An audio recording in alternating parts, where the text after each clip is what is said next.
It's not uncommon when I meet someone new and I tell them that I am a homeschooling mother of 6 children and I run my own business, that they very often stop with perhaps a mouth open and say, "How do you juggle all of that?" That's what I want to unpack on today's episode. Welcome to Health and Hormones. I am Rita Johnson, your host, and here we talk about all things health, hormones, natural living, and how to take care of that amazing body God has given you. So the first thing I want to say when somebody asks me, how in the world do you juggle all that, is to just simply say, I don't. Truly and honestly, I don't. I have a whole lot of help and a whole lot goes into running this crazy mess of a life that I call mine. And I absolutely love it. It fuels me. It does not deplete me. But I really want to kind of unpack this because I think especially as women, we can look to each other and see, whether it's your neighbor across the street or somebody you've just met, and look at all that they're doing in their life and be very overwhelmed.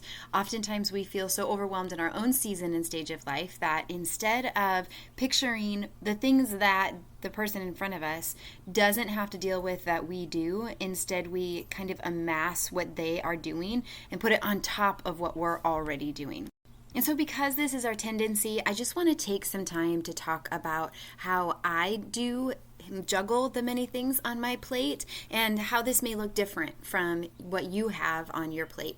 I think this is really important to kind of shed some light on this and to help us run from this attitude of competition instead of collaboration, right? So in the entrepreneurial world that I am in, there's a lot of talk of how we need to really work on helping each other, build each other up, as opposed to just viewing each other as competitors, right?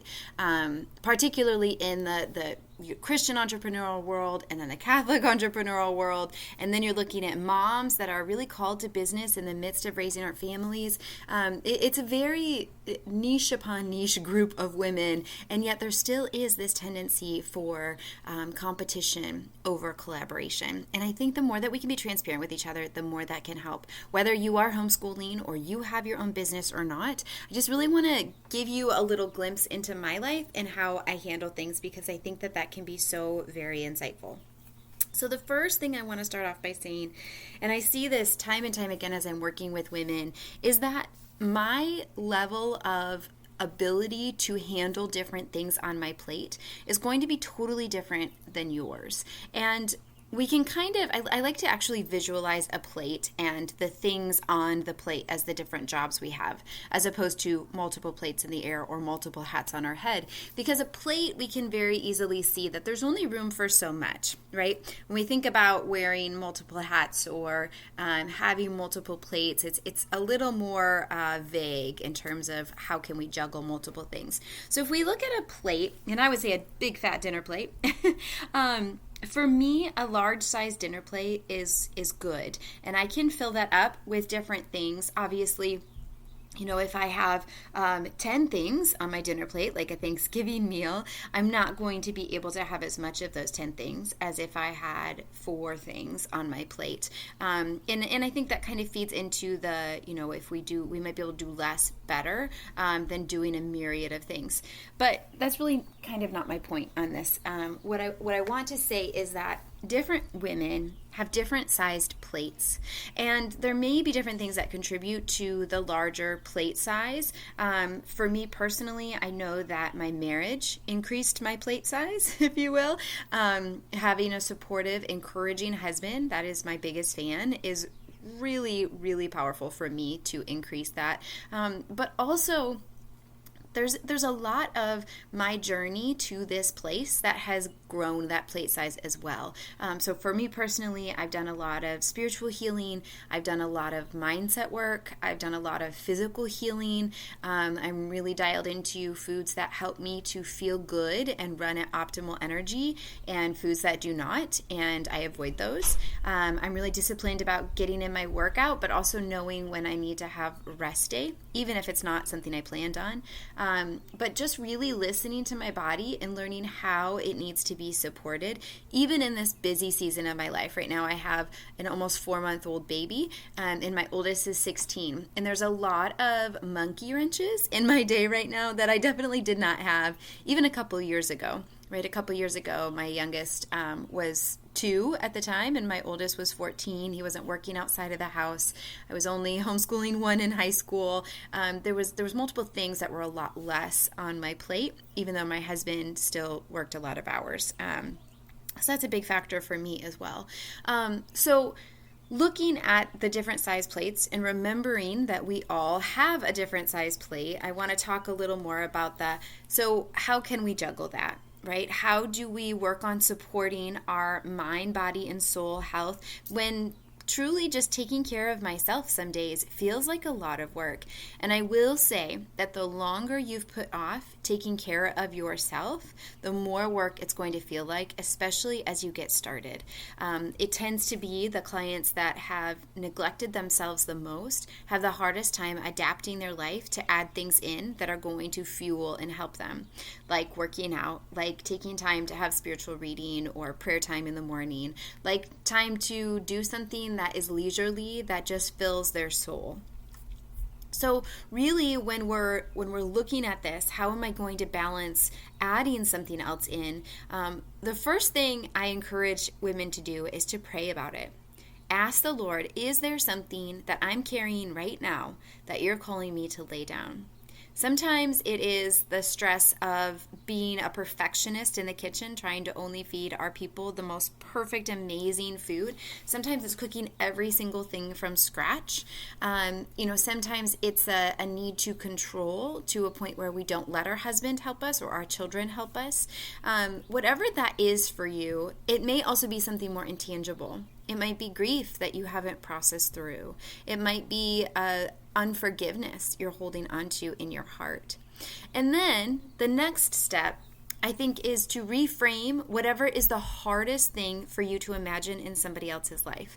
So often what we can do is we'll looking at our neighbor, looking at a woman we just met, and we think to ourselves, wow, I could never. And there is something usually really specific that we feel like I could never.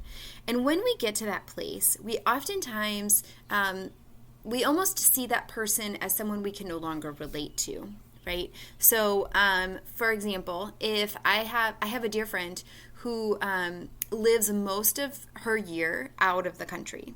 And so I could very easily think to myself, well, gosh, I could never. And something about her lifestyle, something about the way they've chosen to raise their family, as if it is unsurmountable.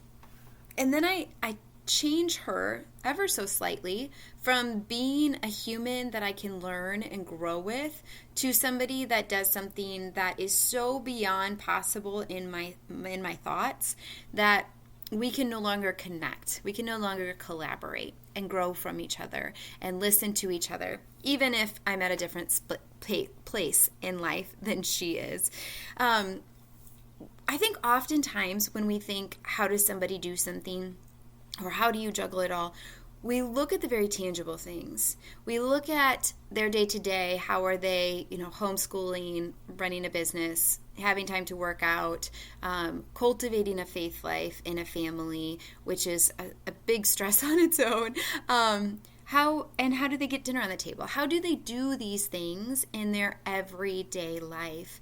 And when you get to that place, I just want you to pause and take a deep breath. Anytime we feel overwhelmed, we feel anxious, worried, worked up, or that competitive spirit starts to sink in, just take a deep breath. Invite the Lord's grace into that moment and ask Him what He's calling you to learn from that experience of encountering another human being that's so overwhelming to you. Because oftentimes what I see is that's His invitation to us to really double down on our own healing journey. It may be in the way of incorporating exercise into your every week. It may be learning how to get a little bit better at getting dinner on the table instead of buying it from somewhere. It may be just being a little more mindful of those thoughts that you need to hold captive that are really causing you to or allowing you to sabotage your own health journey. Wherever you are right now, friend, I just invite you to not be overwhelmed by the women in your life that are doing what the Lord has called them to. Because the amazing, incredible thing is the Lord has called you to much as well. And the more that we can really focus on healing mind, body, and soul, the more the Lord can speak into us in that season. So I just really invite you, when you get overwhelmed by somebody else's schedule or day, take a deep breath and say, "Come, Holy Spirit," and ask the Lord to show you what it is about this person's life that is convicting you in your own journey. Be mindful, friend, that you don't have to do this alone. If you'd like to walk alongside of someone that can help you to identify what are those next steps in your health journey that can really help move you forward in this pursuit of mind, body, and soul health, I invite you to schedule a free discovery call with me. I would love to chat about what's been going on with you and how we can support you in your health journey.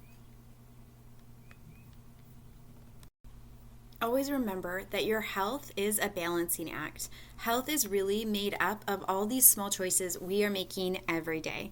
If we don't start here with these small intentional steps, the rest doesn't matter. I want you to remember that health is your body's way of saying thank you for how you're treating me.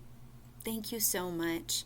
It causes us to slow down and listen if things are not working well. And if we don't listen, it will start to yell. And that's when we really start to get closer to advanced disease. For some of this it can happen when our hormones are off or we can't take it anymore. Others, it happens when we're trying to conceive and we just hit a wall and we're so frustrated that this is continuing to be where we are at. For other people, it might be through excess weight gain or chronic pain. All of these things are ways that our body is saying, enough, I need some help, I need some support.